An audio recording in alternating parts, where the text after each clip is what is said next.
Hi friends, చంద్రుడిపైకి భారతదేశం విజయవంతంగా చేపట్టిన చంద్రయాన్ 3 మిషన్ ఖర్చు దాదాపు 600 కోట్లు. ఈ విషయం అందరికీ తెలిసిందేగా, మళ్ళీ కొత్తగా చెప్తున్నావేంటి అని ఆలోచిస్తున్నారా? ఇప్పుడు నేను చెప్పబోయేది వింటే మీరు కూడా ఆశ్చర్యపోకమానరు. జంక్, చిరిగిపోయిన కార్యాలయ సామాగ్రి, పాత వాహనాలు, పాత ఫైళ్లను విక్రయించడం ద్వారా నరేంద్ర మోడీ ప్రభుత్వం చంద్రయాన్ లాంటి 2 మిషన్ల ఖర్చుతో సమానమైనటువంటి డబ్బును సేకరించింది. ఏంటి, ఈడేదో వాగుతున్నాడనిపిస్తుందా? చెప్తుంటే నమ్మశక్యంగా లేదు కదా, కానీ ఇదే నిజం. అక్టోబర్ 2021 నుండి స్క్రాప్లను విక్రయించడం ద్వారా దాదాపు 1163 కోట్లను ఆర్జించబడ్డాయి. ఈ ఏడాది అక్టోబర్లోని ప్రభుత్వానికి 557 కోట్ల ఆదాయం వచ్చింది.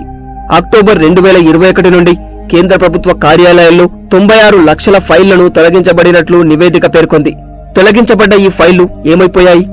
అయితే ఈ ఫైళ్లన్నీ కూడా కంప్యూటర్కు అప్లోడ్ చేయబడ్డాయి, అంటే కంప్యూటరైజ్డ్ చేయబడ్డాయి. దీనివల్ల మరో ప్రయోజనం కూడా ఉంది. ప్రభుత్వ కార్యాలయాల్లో దాదాపు 355 లక్షల చదరపు అడుగుల స్థలం ఖాళీ అయింది.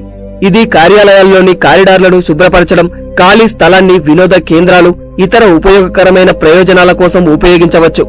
ఈ ఏడాది ప్రారంభంలో అంతరిక్ష శాఖ సహాయక మంత్రి జితేంద్ర సింగ్ మాట్లాడుతూ, రష్యన్ చంద్రయాన్ మిషన్ ఖర్చు దాదాపు 16,000 కోట్లు. మన దేశం చంద్రయాన్ 3 మిషన్ ఖరీదు దాదాపు 600 కోట్లు.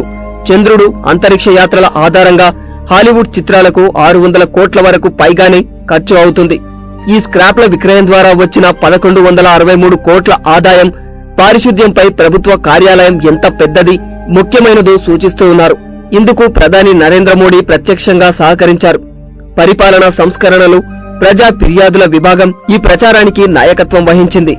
కేవలం స్క్రాప్లను విక్రయించడం ద్వారా ప్రభుత్వానికి ఈ ఏడాది వచ్చిన 556 కోట్లలో ఒక్క రైల్వే మంత్రిత్వ శాఖకే దాదాపు 225 కోట్లు వచ్చాయి.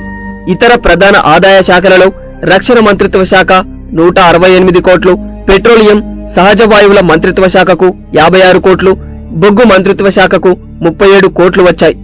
ఈ ఏడాది విడుదలైన మొత్తం 164 లక్షల చదరపు అడుగుల స్థలంలో బొగ్గు మంత్రిత్వ శాఖలో గరిష్టంగా 66 లక్షల చదరపు అడుగుల స్థలం, భారీ పరిశ్రమల మంత్రిత్వ శాఖలో 21 లక్షల చదరపు అడుగుల స్థలం ఖాళీ అయింది.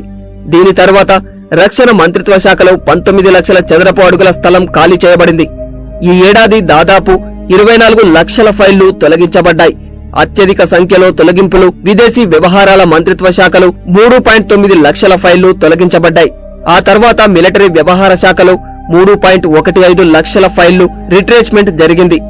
పరిశుభ్రతా డ్రైవ్ ప్రభావం కారణంగా ప్రభుత్వంలో మొత్తం ఈ ఫైల్ స్వీకరణ రేటు దాదాపు 96% చేరుకుంది.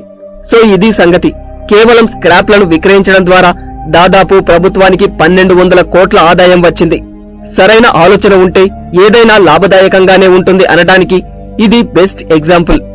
విన్నారు కదా, ఈ వీడియో మీకు నచ్చినట్లయితే ఈ వీడియోపై మీ అభిప్రాయాన్ని కామెంట్ రూపంలో తెలియజేయండి.